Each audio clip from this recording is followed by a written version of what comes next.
Bienvenue, Madame, Monsieur, dans votre émission In Memoriam sur Mondico Télévision. In Memoriam sur Mondico Télévision est cette émission qui vous permet de remémorer le passé d'un peuple, le passé d'une nation, le passé d'un pays. Et pour ce énième numéro, nous avons le réel plaisir de parler de l'histoire de Patrice Emery Lumumba, héros national assassiné un certain du 7 janvier 1961. Ça fait exactement 63 ans depuis qu'il a été assassiné ici en République démocratique du Congo. Et nous avons le réel plaisir de vous laisser suivre M. Michel Kitoko, directeur de la Fondation Patrice Emery Lumumba, qui parle d'un combat qu'a mené Patrice Emery Lumumba, notre héros national. Je vous laisse suivre et je vous retrouve tout juste après.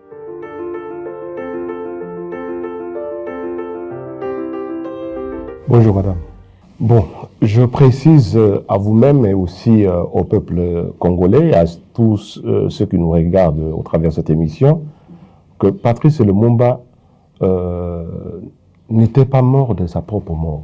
Il a été assassiné. C'est le mot approprié et qu'il faut pour que les Congolais dans son ensemble, et ceux qui sont présents aujourd'hui et nos descendants doivent comprendre que c'était par assassinat. C'était pas une mort appropriée venant, c'était pas une mort naturelle, mais c'était un assassinat. Donc, je suis aujourd'hui totalement d'accord avec vous lorsque vous voulez que nous puissions reprendre un certain nombre d'éléments qui permettent à ce que le peuple congolais puisse comprendre comment ça s'est passé. Et je suis d'accord avec vous à ce que je puisse présenter comment Patrice Emery Lumumba est né et comment il a grandi et comment il s'en est plongé dans l'univers politique. Mais dans cet univers politique, il s'en est plongé très tôt. Je pense à l'âge de 9 ans.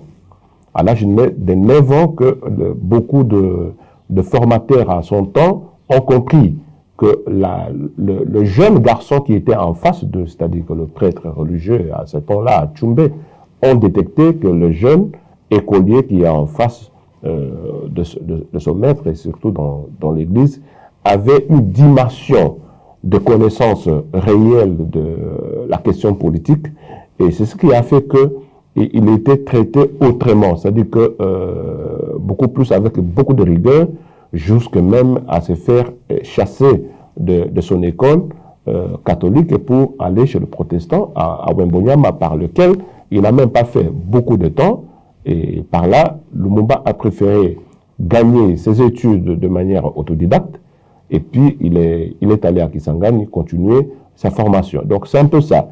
Donc de manière générale, il faut que les gens comprennent et retiennent l'élément moteur, l'élément prépondérant qui a fait de Lumumba ce qu'il est. Et c'est à sa naissance, ou bien un déclic qui lui a traversé la tête, mais je pense qu'un leader, on le naît. On ne le devient pas. Vous comprenez? Donc c'est un peu ces thématiques-là que nous devons quand même comprendre d'où est venu Patrice Emery Lumumba. Vous avez cité la date de sa naissance. Je pense qu'aujourd'hui, les Congolais qui doivent célébrer le 17 janvier, date de l'assassinat de Patrice Emery Lumumba.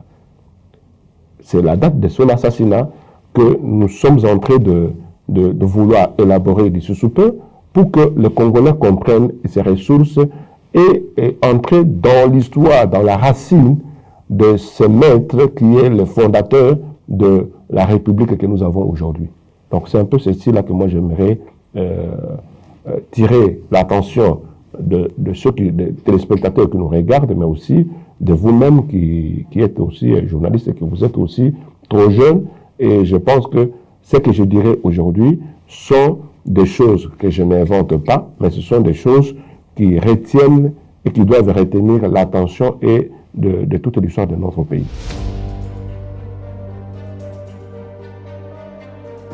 Oui, il était fils d'une maman et d'un papa, hein, vous comprenez?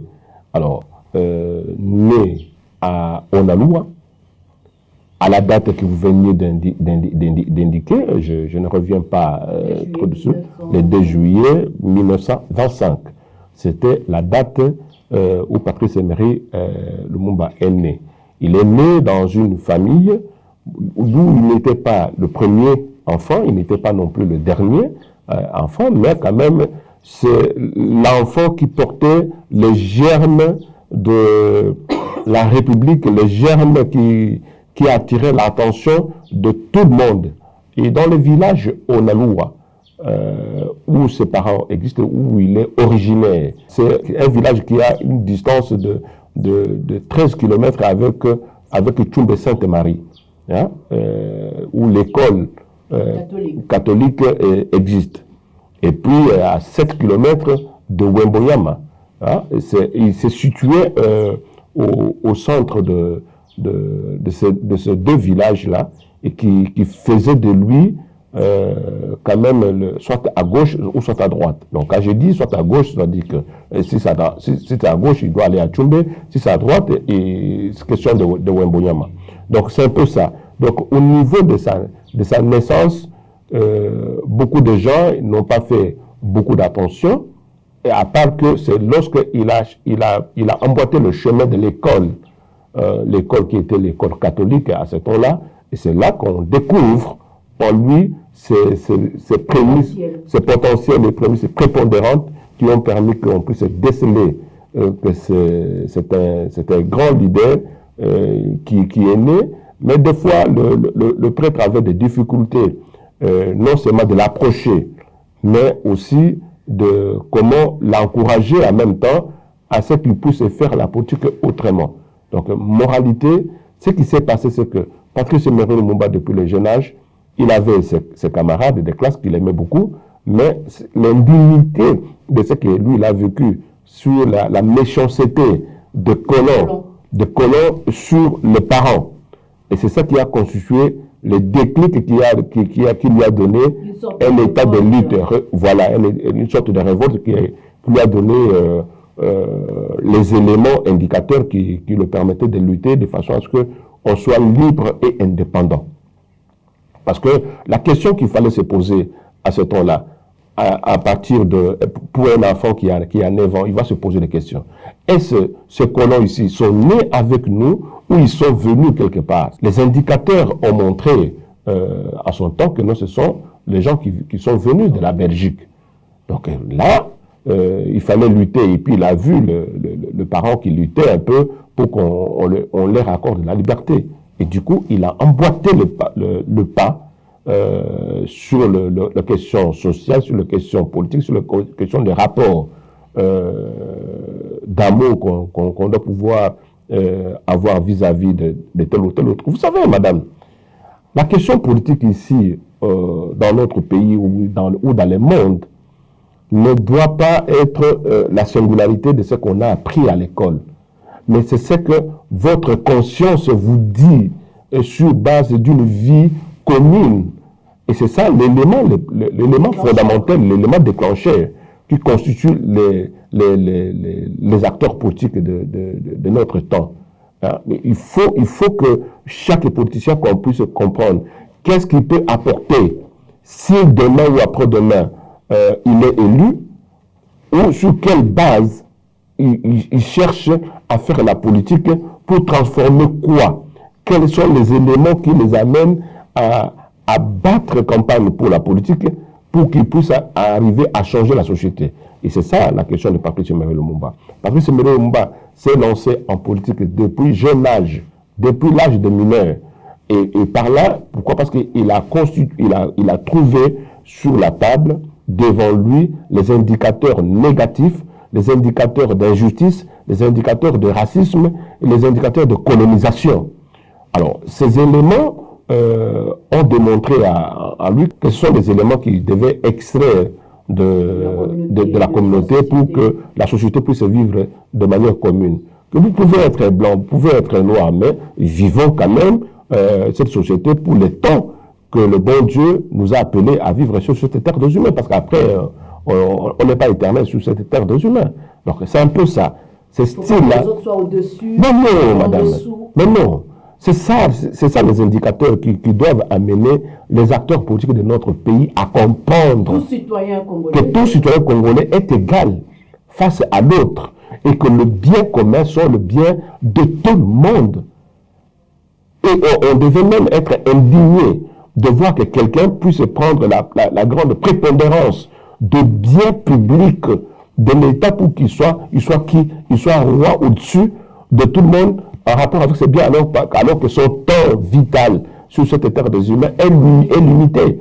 C'est un peu tout ça que nous devons avoir cette conscience de dire que bon, la politique telle que nous la faisons aujourd'hui, c'est parce que beaucoup n'ont pas les repères historiques de notre temps pour essayer de remémorer ou de penser comment les Lumumba ont dû mener la politique à ce temps-là. Voilà l'objectif même de cet espace in memoriam. Exactement. Je pense que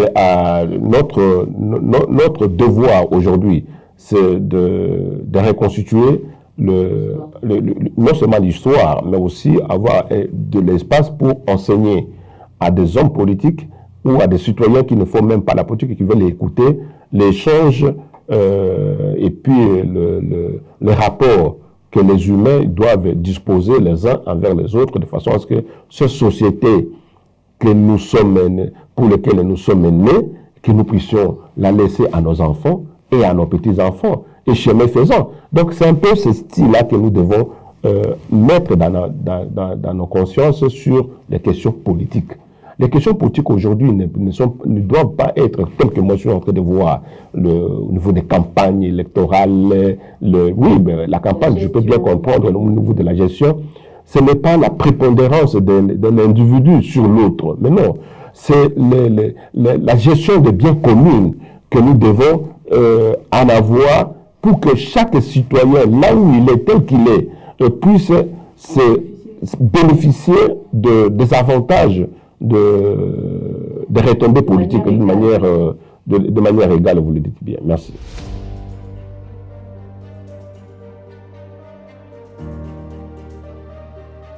Non, c'est peut-être le nom Lumumba qui en son temps appartenait donc la provenance, hein, mais c'était toujours une provenance au sein de la famille. Hein, ça, il faut que l'on sache dire la vérité, c'est au sein de la famille, du côté maternel et puis du côté paternel. Hein, et puis, c'était pas un nom familial venant de son père, hein, mais c'était de la famille, surtout côté sa maman, qui lui a... ce sont ceux-là qui ont amené le nom Lumumba. Mais maintenant, la question fondamentale, c'est que Lumumba, à son temps, en a vécu comme tous les autres enfants. Ce n'était pas la question sur les noms qui pose problème, c'est la question de sa génération. Ce qu'il a trouvé.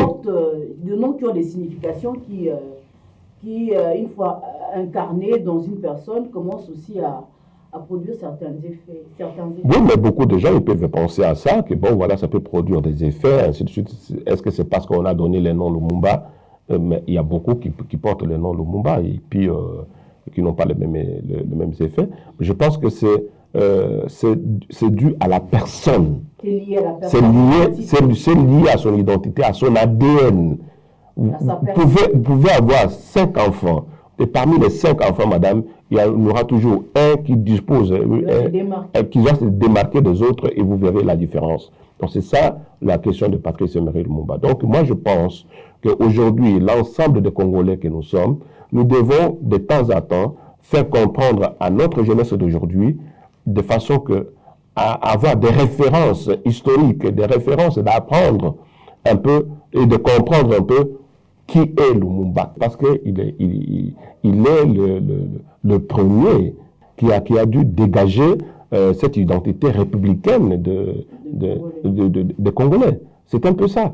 À l'époque, lorsque nous avons eu notre indépendance, c'était le Congo belge, madame. Non seulement le Congo belge. Parce que dans son discours de 1960, il disait que le Congo que mon gouvernement va créer, la République que mon gouvernement va créer, sera ceci, cela. Vous comprenez donc qu'il était dans une vision qui nous permettait de créer une nouvelle république, et non pas une république laissée par les Occidentaux, mais une république intègre qui permettait à ce que chaque citoyen, là où il est tel qu'il est, quand il regarde ça, il doit être fier de cette République-là. Mais maintenant, sommes-nous fiers aujourd'hui de notre République?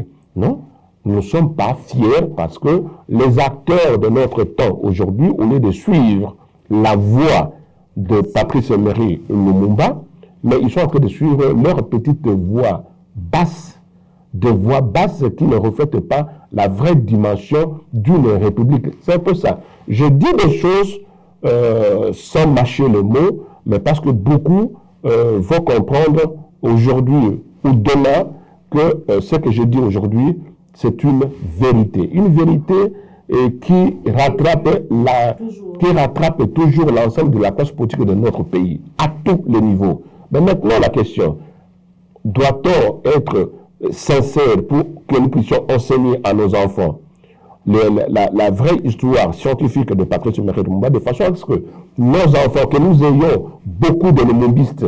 Pour avoir beaucoup de lumumbistes, ce ne sont pas les lumumbistes d'imitation, mais ce sont des lumumbistes réels qui sortent de l'ADN. Parce que chaque enfant peut disposer d'un ADN républicain qui le permette de transformer ce pays-là. Et moi, je vais toucher aux ADN de l'ensemble des Congolais au travers l'enseignement de Patrice Emery Lumumba, qui fera que demain après demain, le Congo sera digne et fier d'être un pays républicain qui permette à ce que l'ensemble des Congolais puissent vivre ensemble.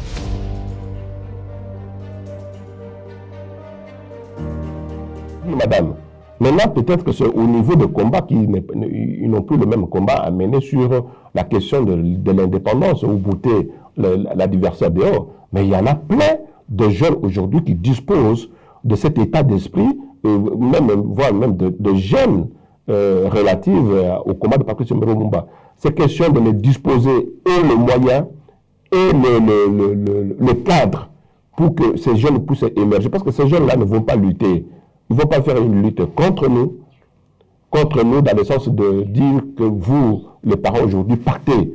Mais ils vont nous faire partir où? Bon, mais non. Mais ce sont des jeunes que nous devons former et les faire démontrer le mal que ça peut venir des adultes de l'intérieur, et que ce mal soit transformé complètement pour que la République, éradiquée, pour que la République naissante puisse trouver son grand jour. Je pense que ça, il y en a beaucoup de jeunes au nord, au sud, à l'est, à l'ouest. Il y en a plein qui peuvent disposer de jeunes Lumumba aujourd'hui, et de jeunes et des adultes comme nous autres.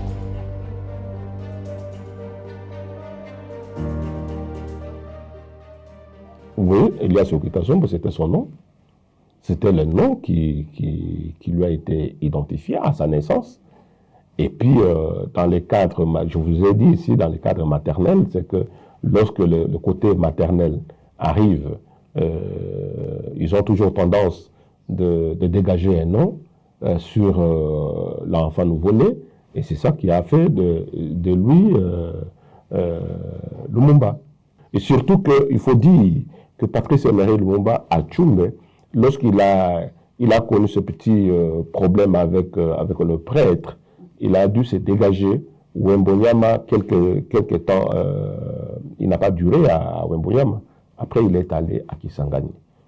Et c'est de Kisangani maintenant qu'il a mené le combat. Et à ce temps-là, madame, comprenez quand même le sens miraculeux de cet homme. C'est à partir de 19 ans qu'il commençait maintenant à... il devenait déjà majeur. Ah oui, il devenait majeur, et ses idées qu'il avait à l'âge de la jeunesse ont mûri.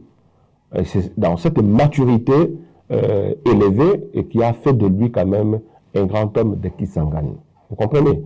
Donc il y a une différence entre Patrice Emery Lumumba, né à Onalua, entre le maître de ses parents, et puis reparti. Patrice Lumumba qui quitte Onalua et Tchoumbé Sainte-Marie pour aller à Kisangani. Et là, il y a une différence énorme. Parce que même sa femme avec laquelle il a fait des enfants, c'est à Kisangani, Maman Pauline Opango, c'est à Kisangani qu'il a dû la trouver. Mais Maman Pauline Opango a dû revenir à Onalua pour qu'il soit présenté auprès des parents auprès de la famille de Lumumba. Il y a même un enfant qui est né, son premier enfant qui est né à Onalua. Yann ou Marie-Christine? Non, Marie-Christine, c'est la dernière. C'est la cadette. C'est la cadette qui est décédée pendant que Lumumba était dans le lieu d'incarcération ici. Juliana Lumumba, c'est sa fille, hein, c'est parmi la fille aînée, mais ce n'est pas le fils aîné. Hein. Alors, parmi les enfants, vous avez les deux garçons, et puis vous avez Juliana, vous avez Roland, vous avez François. Donc ça, ce sont des enfants que Lumumba a dû connaître. Maintenant, Marie-Christine, c'est la dernière que beaucoup de gens ne parlent pas et que l'histoire nous dira plus parce que Lumumba, quand il a eu des problèmes de lutte contre la colonisation, et il sait que Marie-Christine a été dégagée de l'hôpital ici de Kinshasa, est allée en Suisse pour se faire soigner pour des soins, mais au retour, c'était le cadavre. Mais le cadavre, au lieu de le présenter entre ses mains de la famille, on a amené ça à Kananga. Vous voyez déjà que Lumumba, dans son combat, en même temps le combat familial, mais aussi le vrai combat le plus grandiose, le plus élevé, qui était le combat de rendre la République à une dimension qu'il faut. C'est ça qui a fait que lorsque Lumumba quitte sa résidence surveillée ici à Kinshasa, beaucoup de gens pensaient que non, il fouillait vers Mbonyama, vers son village. Non, il allait prendre le corps de Marie-Christine, sa fille qui était décédée, qui était mise à la morgue de Tikanji, de l'autre côté. Donc c'est un peu ça. Ce sont des subtilités, des éléments que beaucoup de Congolais doivent comprendre, ce combat-là. Mais au finish, il n'a pas mis la main sur le corps de sa fille. Malheureusement. Donc c'est un peu cette petite histoire qui est une histoire douloureuse que nous devons quand même comprendre, retracer un peu la vérité pour que les gens comprennent d'où est venu son départ vers le Kasaï, qui s'est fait rattraper au cours d'une rivière pour être ramené à Kinshasa, sur le lieu de la mort au Katanga.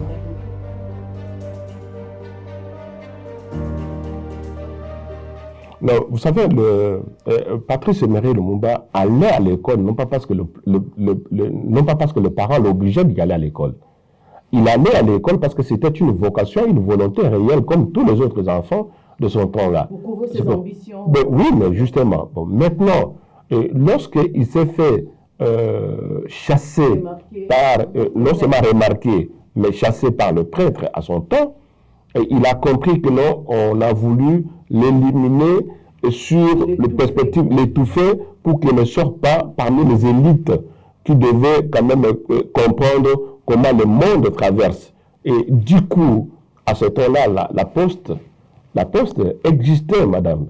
Vous voyez? Alors, chose qui n'est plus le cas aujourd'hui. La poste, et Patrice Emery Lumumba commençait à prendre par la poste. Vous écrivez un courrier à un journal X, et ce journal-là vous répond avec le matière appropriée. Donc il était vraiment un grand correspondant postal avec beaucoup de doctrines européennes et puis asiatiques et tout le reste par la poste. Alors, ces thématiques-là l'ont tellement éveillé et l'ont rendu un grand homme par le fait que beaucoup cultivé, non seulement par sa dimension naturelle et d'où il a été élevé sur le plan de la conscience intellectuelle, mais aussi de cette volonté en tant qu'enfant qui cherche à comprendre encore plus. Donc ça, ce sont des éléments qui lui ont façonné et qui l'ont formé pour qu'il ressort de l'ignorance pour appliquer ce qu'il appelle la connaissance réelle de la République. Donc c'est un peu ça. Alors il a commencé ça depuis Tchoumbé, et puis il a continué ce combat depuis Kisangani, et il n'a jamais arrêté à apprendre, hein, même pendant la période de combat, parce qu'à ce temps-là, madame, même à partir de la prison, vous avez le droit de correspondre avec quel organisme vous voulez. Et puis, voilà. Alors, Patrice Emery Lumumba, qui a appris seul, de manière autodidacte, était devenu quand même parmi les cerveaux qui permettaient à ce que le Congo ou le monde entier puisse compter sur le devenir de ce monde. Voilà un peu ce que moi je peux dire en rapport avec Patrice Emery Lumumba.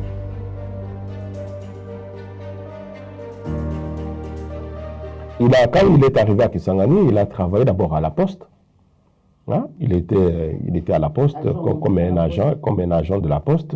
Il travaillait, mais il s'intéressait beaucoup plus de la politique parce que c'est au nom des politiciens, au nom de la classe politique, au nom des enseignements qu'il a dû recevoir à gauche-droite, qu'il a dû comprendre qu'est-ce qu'il a fait quitter de Tchoumbé Sainte-Marie là-bas au Sankourou pour qu'il se retrouve à Kisangani. Vous voyez? Et ce combat-là, qu'il a compris que non, ce combat doit être un combat continuel qui permettait à ce que tout le peuple soit libéré de ces jougs de colonialistes. Donc c'est un peu le sens réel et dimensionnel qu'il a engagé lui à combattre, non pas combattre les individus, mais combattre les systèmes tels que c'était établi. Alors, Lumumba, il a créé le MNC Lumumba depuis Kisangani. Il n'a pas créé à partir de Sankourou, parce qu'à partir de Sankourou, il était encore jeune. Voilà. C'est à partir de Kisangani qu'il a créé le MNC Lumumba. Et ce mouvement national congolais, dont il était à la création, a permis que, même ici à Kinshasa, qu'il soit parmi les éléments moteurs qui déclenchent à ce que cette république-là commence à compter sur ses propres enfants plutôt que de compter sur les puissances occidentales. Parce que le combat contre l'Occident négatif à ce temps-là a déjà commencé au Ghana, alors que Lumumba, n'oubliez pas qu'il a fait sa conférence, il a participé à la conférence d'Accra. Donc il y a beaucoup de thématiques là et beaucoup de déplacements qu'il a dû opérer à son temps-là.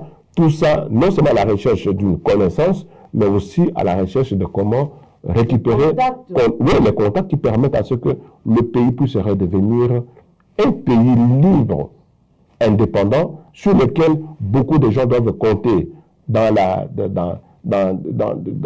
une ambiance qui permette à ce que les gens se soutiennent main dans la main et gauche-droite de façon à ce qu'on puisse avancer. Donc c'était un peu ça. Alors moi, quand je regarde le combat de Patrice Emery Lumumba aujourd'hui, à son temps, et je compare avec le combat politique d'aujourd'hui, je me dis, c'est comme si nous avons reculé. Au lieu de prendre les élans qui nous a été lancés par Patrice Emery Lumumba, nous sommes en train de reculer encore davantage, pour régresser encore davantage, parce que nous ne sommes plus dans la main pour une vision réelle qui doivent nous retracer de façon à ce que le pays puisse sortir de la dimension noire pour donner la lumière à nos enfants et à nos petits-enfants pour que le pays puisse aller vers de l'avant. Donc c'est un peu ma remarque que moi je peux tirer aujourd'hui.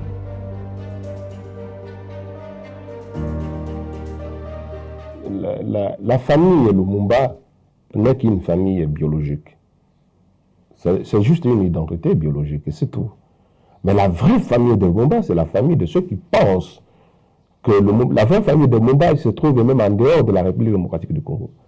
Sur le plan des concepts de l'idéologie et de ce qu'il faut pour faire avancer les sociétés, c'est au-delà de la République démocratique du Congo. Donc, moi je peux dire que j'ai un côté familial parce que ma mère est liée à Patrice Emery Lumumba, mais ce n'est pas ça qui est important. Ce qui est important, c'est la dimension qu'il a donnée Vous savez, madame, dans son testament, il a dit à mes enfants que je laisse et que peut-être je ne reverrai plus.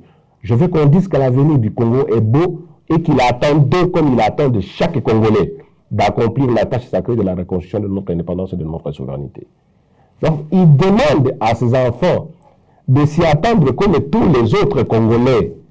Donc, c'est-à-dire qu'en lui, de son vivant, dans le réel politique de la République, il ne fait pas la distinction que ça c'est mon fils et ça c'est le fils aux autres. Non. Tous les enfants de la République, y compris le sien, participent dans un chemin qui permet à ce que le Congo puisse aller vers de l'avant. Donc c'est un peu les enseignements qu'il nous a laissés et qui sont vrais par son testament depuis Mbazango. Donc c'est un peu ce que moi je retiens. Donc Patrice Emery Lumumba, en tant que membre de la famille, oui, nous y sommes, mais nous sommes là pour véhiculer. Moi, je suis profondément ancré dans comment véhiculer les idées qui risquent de se faire oublier et comment les véhiculer pour que la presse que nous avons aujourd'hui puisse retenir et voir comment tracer cela à nos enfants d'aujourd'hui et à nos petits-enfants pour qu'ils comprennent le sens réel de comment gérer la République. Donc c'est un peu ça. Donc la fierté que les Congolais doivent avoir au travers ces messieurs, je peux même dire qu'ils sont au-dessus même de la famille. Parce que la famille garde cette identité familiale. Mais le vrai bénéficiaire de ça, c'est nous, Congolais. Les Congolais dans son ensemble qui doivent être fiers. Oui, nous, Congolais d'abord, et qui donnent le reflet aux Africains, à tous les Africains. Et c'est comme ça que le monde se recentre sur la situation du Congo. Et donc, comme vous l'avez dit tout à l'heure, pourquoi on doit toujours penser à Patrice Emery Lumumba comme le référent historique réel qui a permis à ce que le Congo puisse naître. C'est un peu dans ce sens-là que nous y sommes. Donc, moi, je revêts seulement la conscience ultime de chaque citoyen, là où il est tel qu'il est, de façon à comprendre que nous avons une racine qui a fait de nous ce que nous sommes, et nous ne devons pas nous démarquer de nos racines pour commencer à créer des autres fruits, des fois, qui ne correspondent pas aux réalités de nos racines. Non, nous devons nous reconnaître au travers le combat que Patrice Emery Lumumba a mené pour que nous puissions donner des fruits, pour que les fruits escomptés puissent bénéficier à nos enfants et à nos petits-enfants. C'est un peu ce sens-là que nous devons retenir aujourd'hui.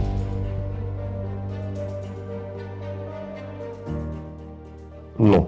Ça, je dis au peuple congolais, et je vous remercie pour cette question, je vous dis simplement un non.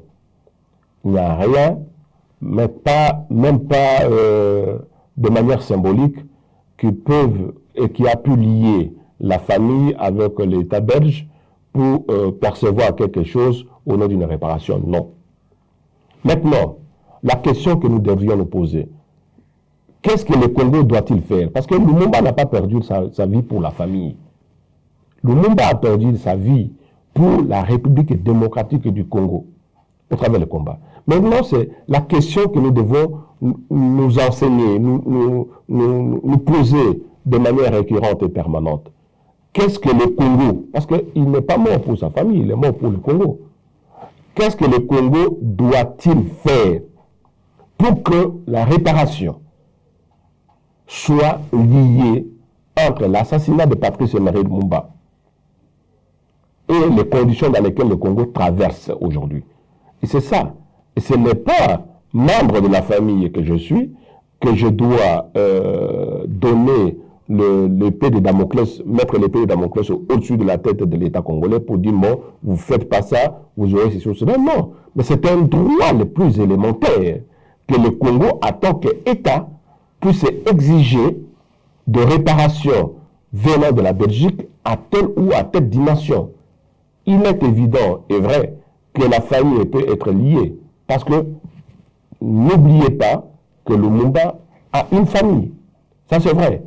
Mais Lumumba n'a pas été assassiné parce qu'il est père de famille. Il a été assassiné dans son rôle de Premier ministre de la République démocratique du Congo et dans son rôle de libérateur pour l'indépendance de notre pays. Donc c'est le combat. Je venais de vous démontrer quels sont les éléments qui ont constitué le combat de Patrice Emery Lumumba, pour lequel aujourd'hui nous nous appelons tous Congolais, nous avons un pays, ainsi de suite, tout ça, nous avons nos libertés à nous, malgré nos querelles internes, mais au moins nous devons nous référer que avant que nous soyons heureux, s'asseoir autour d'un bistrot ou quelque part pour prendre un peu la bière ou gauche-droite, mais il y a quelqu'un qui a pensé libérer ce pays-là, qui a donné son sang pour que nous soyons libérés. Ce sang s'est élevé de patrie. Voilà, donc c'est un peu ça. Alors maintenant, qu'est-ce que nous, Congolais, nous faisons? Parce qu'aujourd'hui, si on met le Congo et la Belgique face au grand tribunal, la Belgique va tomber faillite. Maintenant, il faut initier ou voir dans quelle mesure la Belgique doit-elle participer au développement. Au développement, on ne sait pas quoi, ce n'est pas à moi de le définir ici. Mais je pense que le prix n'est pas encore payé. Jusque maintenant. Les regrets seuls ne suffisent pas. Non, mais justement, le regret seul ne suffit pas. Et puis, vous savez, nous sommes avec la Belgique sur un terrain d'un combat, madame. Ils en ont nié pendant plusieurs années que ce n'est pas eux qui ont fait ça et que c'était le conflit interne. Le premier journal qui est sorti, Sota Lumumba est disparu, ainsi de suite, tout ça. Mais la vérité était têtue. La vérité tellement têtue que le relique de Patrice Lumumba sort de Bruxelles. Le cercueil de Patrice Emery Lumumba, nous les faisons venir de Bruxelles jusqu'ici. Et c'était une initiative de qui? Du chef de l'État ou de la famille? Non, madame. La question de président de la République est ici, je vous dis que c'était sous son règne, le président de la République, mais c'était l'initiative de la famille. Voilà. Donc, d'ailleurs, il en a trouvé la famille en plein combat. Hein? Pendant que nous on se préparait contre la Belgique autour de cette question, il y a eu des correspondances avant même qu'il ne vienne, qu'il soit président de la République. Moi, personnellement, j'ai été combien de fois en Belgique? J'ai été combien de fois arrêté par les officiers belges sur la réclamation de la relique de Patrice Emery Lumumba, plusieurs fois. Vous voyez? Donc, ce combat, c'est un combat qui a mené le point ultime avec le président Tshisekedi, qui finalement a dû participer à ce que le Congolais puisse récupérer la dépouille de Patrice Emery Lumumba. Et ce qui a été fait jusque maintenant. Donc là, maintenant, ce n'est plus un problème il a une sépulture. Il a une sépulture que nous devons respecter et que le Congolais, tout Congolais a le droit de s'incliner devant les sépultures de Patrice Emery Lumumba. Là, maintenant, nous avons notre droit le plus légitime de faire revenir le corps de Patrice Emery Lumumba et l'enterrer dans son pays. Maintenant, le combat qui reste, le pourquoi a-t-il été assassiné? Pourquoi a-t-il été ramené en Belgique? Ça, c'est le combat que nous devons mener. Et la famille et la République démocratique du Congo, ensemble, pour que nous puissions arriver à trouver le compromis. Le compromis qui peut réconcilier les deux peuples, le peuple belge et le peuple congolais, dans la durée. Donc voilà. Et je pense que le combat-là a déjà continué et ça va prendre forme d'ici sous peu. Et puis bon, voilà, ça donnera ce que ça peut donner, mais je pense que ça donnera quelque chose de positif qui fera que, quand même, les deux peuples sont reconnus, non pas en tant que tel est inférieur et tel est supérieur, non. Ce style-là doit nous engager et doit nous démarquer des anciennes pensées négatives qu'avait le Belge sur le Noir.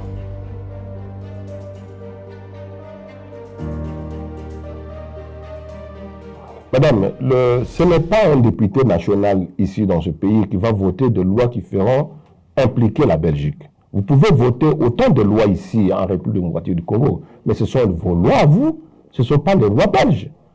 Vous comprenez? Alors, nous sommes en procès sur le territoire belge pour que la justice belge soit rendue. Au travers de leur justice, là maintenant, nous, le Congo qui est victime, le Congo ne fait qu'entendre. Donc, le procès qui a commencé depuis des années, qui n'a pas encore terminé, qui n'a pas encore pris fin, mais au moment où je vous parle, parmi les assassins de Patrice Emery Lumumba, ils en restent combien? Il reste peut-être un. Et si ça prend encore beaucoup de temps, parmi les assassins, il n'y aura plus personne, mais il y aura l'État belge. Il y aura l'État belge qui fera, qui doit répondre aux vraies revendications de ce que la justice belge donnera. Donc, sur ce chapitre-là, je suis totalement d'accord avec vous, mais l'élément que vous dites sur un élu national, oui, les élus nationaux, ils peuvent soutenir le combat judiciaire. Et c'est au travers du combat judiciaire qui sera un combat juste, qui va sortir les deux pays de l'ordinaire, de l'antagonisme sur l'assassinat de Patrice Emery Lumumba. Donc c'est sur ce schéma-là que nous y sommes au moment où je vous parle. Donc je pense que quand la justice va rendre de ses comptes, c'est à partir de ce moment-là que les Congolais ils vont se situer. Comment devons-nous faire? Et d'ailleurs, pour ce qui concerne le Congo, à partir du moment où nous avons déjà enterré Patrice Emery Lumumba, nous passons autre. Parce que l'élément le plus prépondérant, c'est quoi? On a tué un membre de votre famille, mais vous ne savez même pas quand est-ce que vous allez le récupérer et l'enterrer. Vous savez combien de Congolais ont pleuré Lumumba et qui n'ont jamais vu? De 6 décennies. 7 décennies, madame, pour que nous puissions enterrer. Le deuil. Vous comprenez? Alors, le deuil, finalement, est fait parce que nous avons fini par l'enterrer. Et tout ça, ce sont des chapitres qui seront collés sur l'avenir de la Belgique et leur descendance, de façon à ce qu'ils arrivent à répondre sur les conséquences énigmatiques liées à l'assassinat de Patrice Emery Lumumba.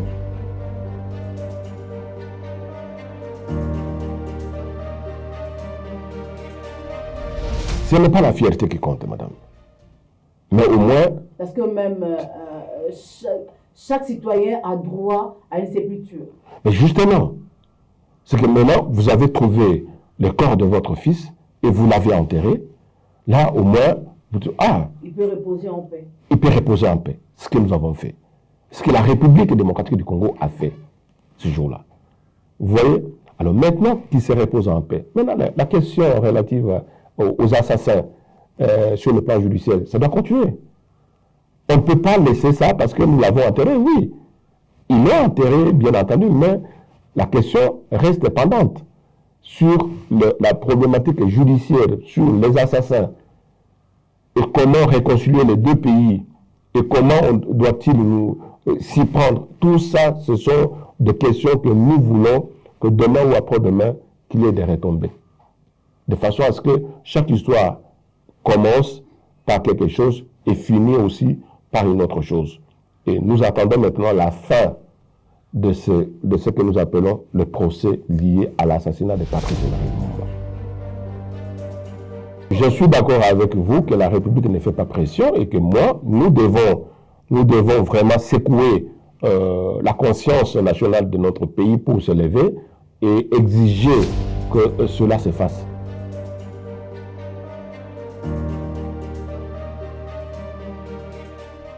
Je pense que la demande officielle par nous, famille, n'est pas encore faite, parce que je considère que la nation devait se constituer d'abord, prendre le dessus. Mais maintenant, si la nation ne prend pas le dessus, nous, famille républicains que je suis, je prendrai la situation, l'initiative à main avec la famille Lumumba pour demander à ce que l'État congolais puisse se pencher et que cette justice-là puisse se prononcer pour qu'on mette fin à la situation d'une manière générale. Donc c'est un peu ça. Parce qu'aujourd'hui, la République du Congo qui traverse plusieurs problèmes, plusieurs choses à la fois, mérite quand même se reposer au travers de cette question-là, mais cette commémoration qui n'est pas une fête, qui n'est qu'un rappel de mémoire, un rappel de désordre, un rappel d'assassinat.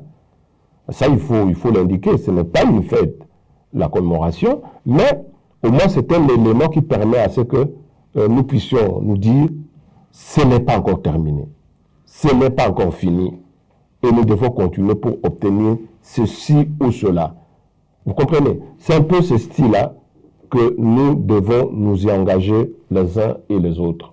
Vous avez raison, tout à l'heure là, quand vous me posiez la question si la République est déjà engagée, oui, je pense que la République n'est pas suffisamment engagée. Et nous devons... Oui, mais non, mais je sais ce que je dis. Et non seulement le message, mais aussi il faut qu'il y ait des écrits. Hein? Et bientôt, les écrits seront lancés pour que la République soit une République qui se respecte et qui engage son raisonnement sur base de l'histoire que nous avons connue dans notre pays, en rapport avec la communauté internationale, qui est notamment un pays qui est le pilier de l'Union européenne, qui s'appelle la Belgique, qui doit répondre aux attaques et aux assassinats de grands messieurs, de héros nationaux. Patrice Emery Lumumba n'a pas été assassiné seul. Il a été assassiné le même jour avec Okito Joseph et Paul Maurice, les trois. Mais avant cela, et après cela, ils ont aussi assassiné plusieurs personnes dans le Kasaï. Vous comprenez? Les mamans de Zozuan, les parents de Zozuan Bombo, Emmanuel, donc beaucoup de gens ont été assassinés. Et la liste est longue. Et donc, sur base de ça, tout républicain consciencieux qui se dit Lumumba, ne serait-ce que par respect, doit comprendre que le pays a le droit de demander réparation que nous demandons, ce n'est pas la réparation de développement de ce pays. Mais parce qu'ils ont assassiné la personne qui a compris l'essence républicain et l'essence réelle. Madame, je vous dis une chose. À l'époque de Patrice Emery Lumumba, quand nous avons eu l'indépendance de notre pays, il avait une vision. Et les élections qui ont eu lieu, c'était des élections simples, sans contestation. Il n'y avait pas eu de tapage ou de gens qui se battent gauche-droite. Non, pas du tout. Démocratique, il était devenu majoritaire au Parlement, ce qui lui donnait le poste de la primature. Et c'est comme ça qu'il a occupé le poste de la primature, le Premier ministre. C'est un peu ça. Et nous devons nous ressourcer par rapport à cette doctrine. Hein? Pourquoi, à ce temps-là, il n'y avait pas tout ce chaos politique et que c'est maintenant que nous tendons vers le chaos politique et d'importation inutile, gauche-droite. Et c'est là que nous devons enseigner à nos enfants, nos arrière petits-enfants, la vraie version et la vraie vérité qui permettent à ce que nous puissions remémorer la mémoire de nos parents et réengager la dimension qu'il faut pour la République démocratique du Congo. C'est un peu ça.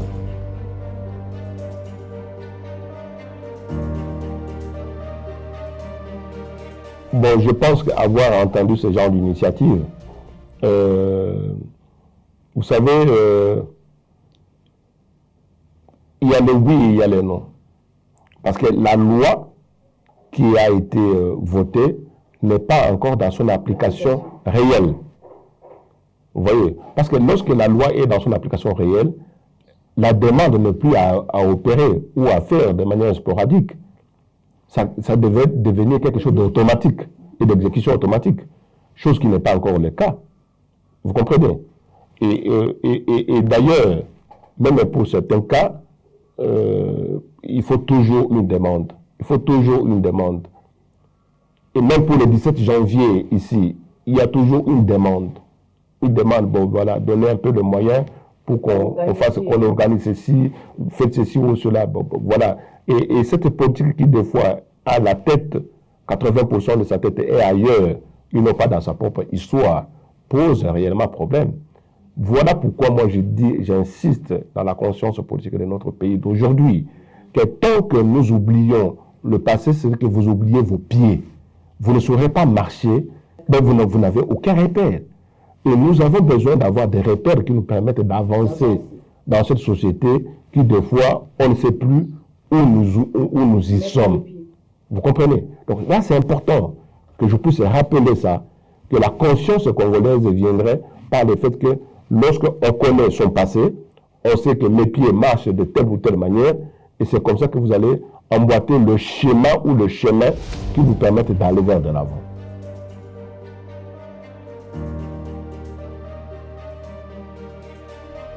La lutte de Patrice Emery Lumumba doit donner ses fruits, a donné ses fruits par la conscience et la connaissance que disposent les Congolais aujourd'hui.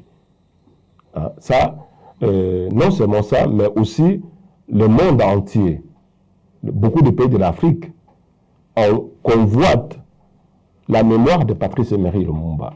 Et ça, mais maintenant, les Congolais dans son ensemble qui ne savent pas encore répercuter les vraies informations sur l'enseignement de Patrice Emery Lumumba vers les enfants. Pourquoi? Parce que jusque maintenant, dans les cours scolaires, il n'y a pas encore quelque chose qui le démontre de Patrice Emery Lumumba. Même dans l'éducation civique, même à l'école primaire ou humanitaire, il n'y en a pas. On parle de lui toujours. Non, madame. Je parle de l'éducation civique. Éducation civique permet quand même à ce que les citoyens soient un citoyen civique et civilisé, qui le donne le repère de ce qu'il est, de ce qu'il a été ses parents, et de ce qu'il doit pouvoir devenir demain ou après-demain.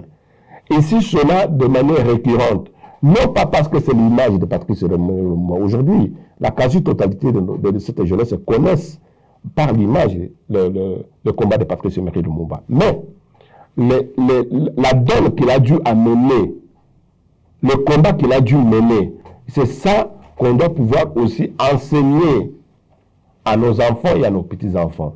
En Guinée-Conakry, on enseigne Patrice Emery Lumumba sur son combat, ainsi de suite. Vous avez beaucoup de pays en Afrique ici qui ont pris conscience d'enseigner à leurs enfants Lumumba. Pourquoi pas nous-mêmes? Moi, je pense qu'aujourd'hui, bon, le lumumbisme, c'est un peu peut-être dit, trop dit, mais enseigner quand même les vertus et le combat qu'il a dû mener. Quand je dis le combat, ce n'est pas un simple combat, ce n'est pas un combat brutal, ce n'est pas un combat de boxe, mais le combat d'idées, des idées qu'il y avait à ce temps-là, qui dominaient la classe publique, et puis le combat qu'il a dû mener pour libérer cette classe publique qui était toute la population. Tout le monde était déjà content, tout le monde était heureux, comme si on sortait tout un peuple de la prison. Donc c'est un peu ça. Et nous devons nous ressourcer de ça pour que demain ou après-demain, que rien, absolument rien ne puisse revenir sur ce schéma-là d'une autre manière négative.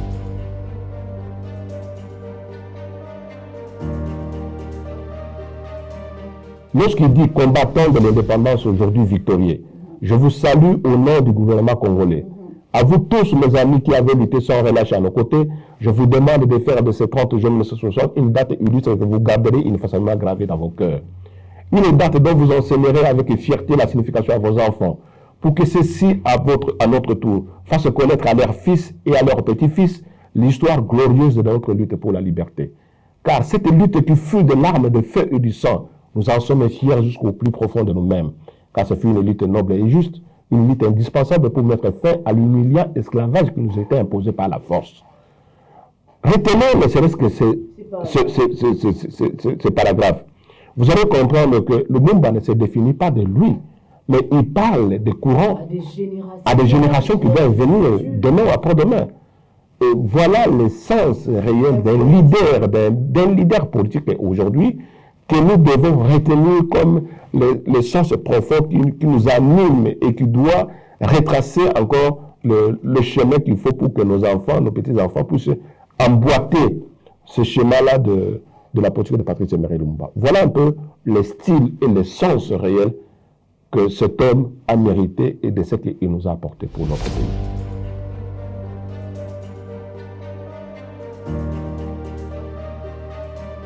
Mais vous savez qu'aujourd'hui, il y a le sens politique que moi je peux retenir aujourd'hui par rapport à la classe politique de notre pays.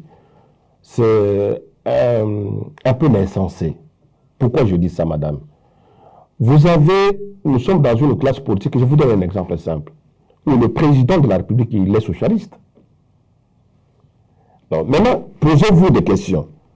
Pourquoi doit-il rompre avec une classe socialiste et s'associer avec une classe de droite? La question, elle est là.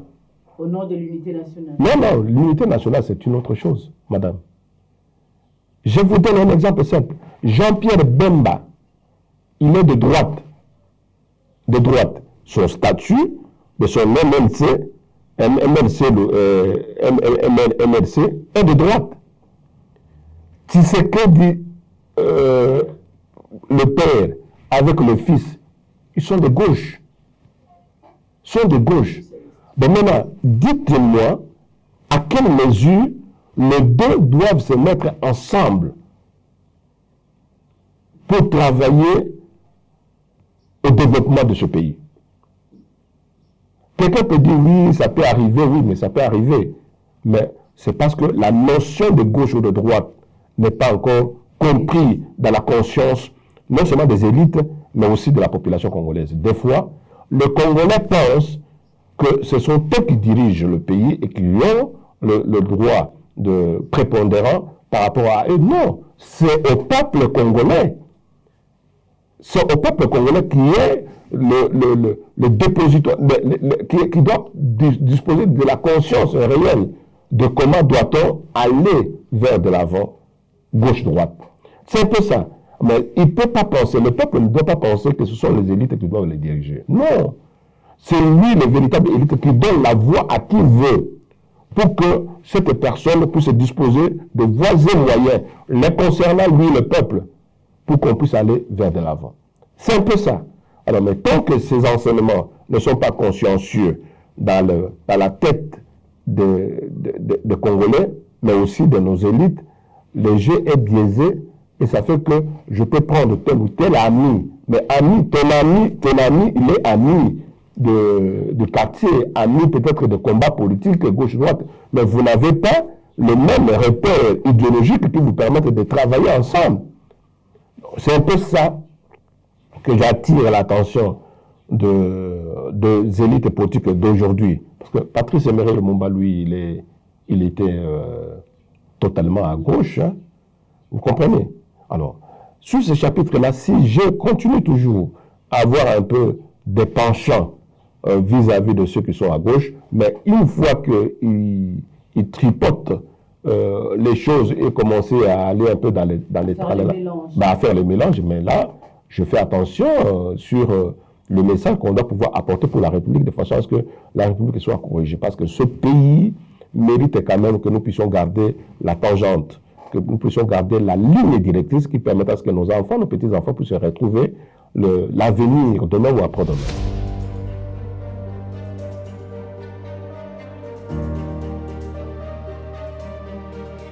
Non seulement manque de leadership, mais manque d'enseignement. Les enseignements qu'on doit pouvoir amener et donner à nos enfants et à nos petits-enfants. Hein? Ce sont ces enseignements-là qui manquent et qui font que aujourd'hui la tendance est complètement renversée. Mais si la politique fait un effort de comprendre que la tendance telle qu'elle est aujourd'hui, elle n'est pas bonne, elle doit prendre des dispositions pour changer. Je vous donne un exemple simple. La tendance politique aujourd'hui que nous avons sur les élections de la République démocratique du Congo, est-ce que vous voyez que c'est une bonne tendance? Non. Pourquoi? Parce que pour un poste regardez, un poste de responsabilité parlementaire, combien de candidats courent derrière ce poste-là? Et pourquoi ils courent? Posez la question aux candidats députés pour qu'ils viennent sur le plateau de la télévision, même avec moi. Invitez-moi face à un candidat pour qu'il arrive à dire ou à convaincre, à définir quelle est son orientation en tant que député national. Et vous verrez par la suite que non seulement qu'il n'y a pas un fond convaincant, mais ça veut dire qu'il y a un enjeu qui est un enjeu financier.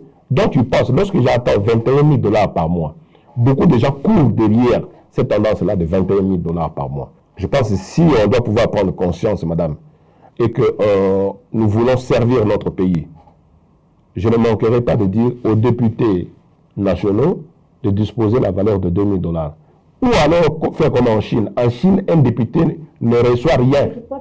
Bon voilà. Donc, mais maintenant, vous voulez dire que le pays est moins développé que le Congo, la Chine?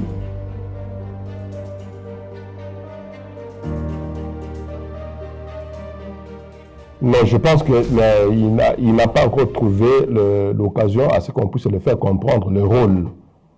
Le rôle d'abord, un de ces députés-là à dimension nationale ici dans ce pays. Et que doit-il faire? Et qu'est-ce qui fait qu'aujourd'hui, tous ceux qui cherchent de viser moyen gauche-droite, ils sont tous devenus des candidats députés nationaux. Vous comprenez?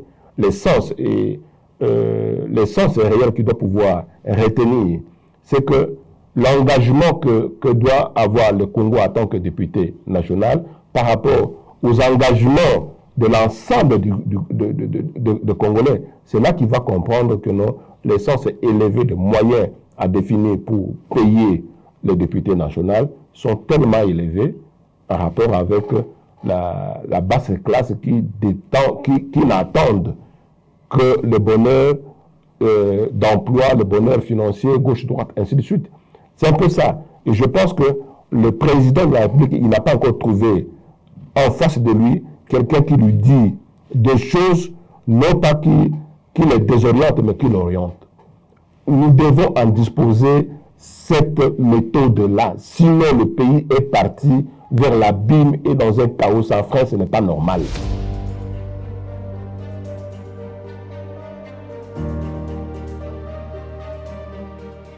Non, pourquoi précipitamment?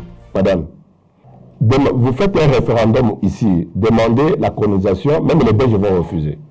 Ils vont refuser non pas par rapport au passé, mais non pas par rapport au passé de leurs ancêtres, mais ils vont refuser par rapport à cette incapacité qu'ils doivent pouvoir disposer pour venir dominer l'autre chez lui et vouloir lui montrer le chemin à suivre. Ils vont refuser pour ne pas tomber encore dans l'abîme et dans un chaos qui consiste à dire qu'il y en a des gens qui sont intelligents et qui voient des choses et d'autres qui ne le sont pas et qui ne doivent pas voir les choses.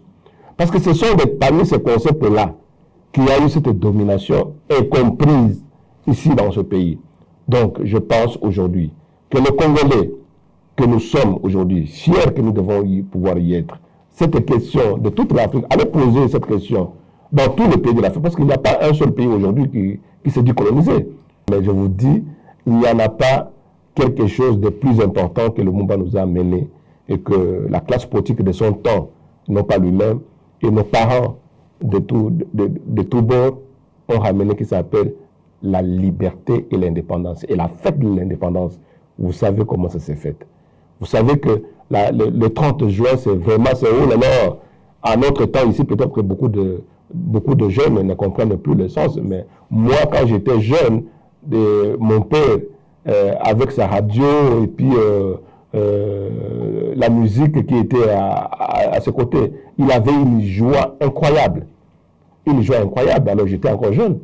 Donc aujourd'hui, nous devons quand même donner un sens orientationnel de la liberté. Il n'y a pas un pays au monde qui, sous domination, peut être un pays digne de soi. Ça n'existe pas. La liberté, c'est quelque chose qui est lié à chaque peuple. Ou alors, celui qui manque la liberté, c'est parce qu'il est puni. Alors, voudriez-vous nous dire aujourd'hui que le Congo devait continuer dans la punition la plus absolue? Non, dans cette liberté, parce que c'est son droit le plus fondamental de garder la main de l'indépendance pour dire, bon, voilà, je suis indépendant. Et de par son indépendance-là, il peut battre les campagnes sur beaucoup de domaines, beaucoup d'aspects, qui lui permet de voir et son avenir et le devenir de ses enfants, de ses petits-enfants, demain ou après-demain. C'est un peu ça.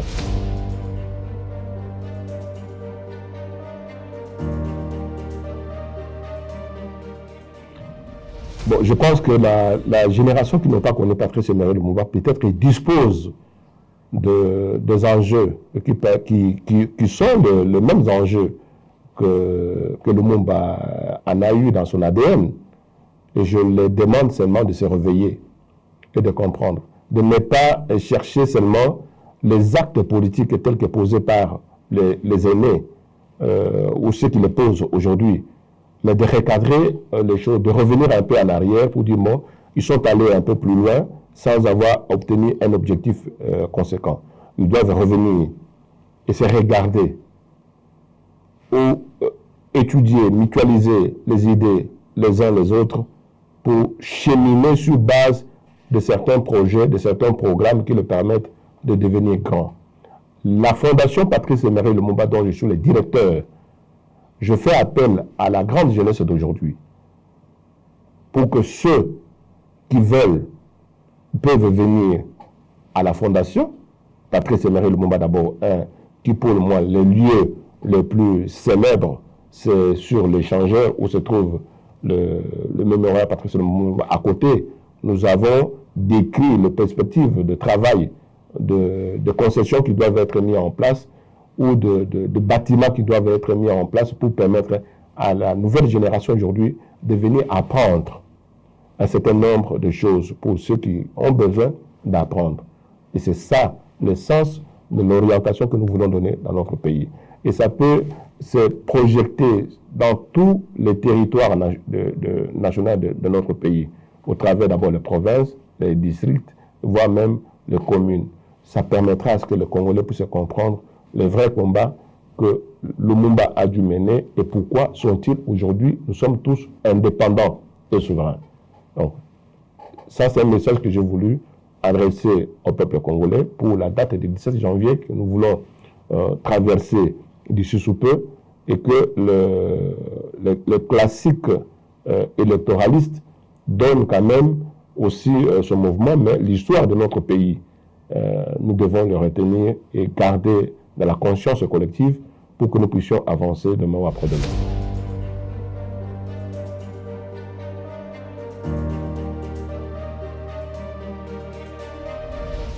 Voilà, nous sommes arrivés à la fin de notre magazine In Memoriam sur Mondico Télévision. Vous avez suivi sur ce plateau M. Michel Kitoko qui a parlé, il est directeur de la Fondation Patrice Emery Lumumba, qui a parlé de la lutte qu'a menée notre héros national, Patrice Emery Lumumba. Ici, vous comprendrez que la République démocratique du Congo et tous les Congolais dans son entièreté attendent réparation de la part de la Belgique. Voilà, c'est par ici que nous mettons un terme à ces magazines In Memoriam. Je vous retrouve très prochainement avec le même plaisir.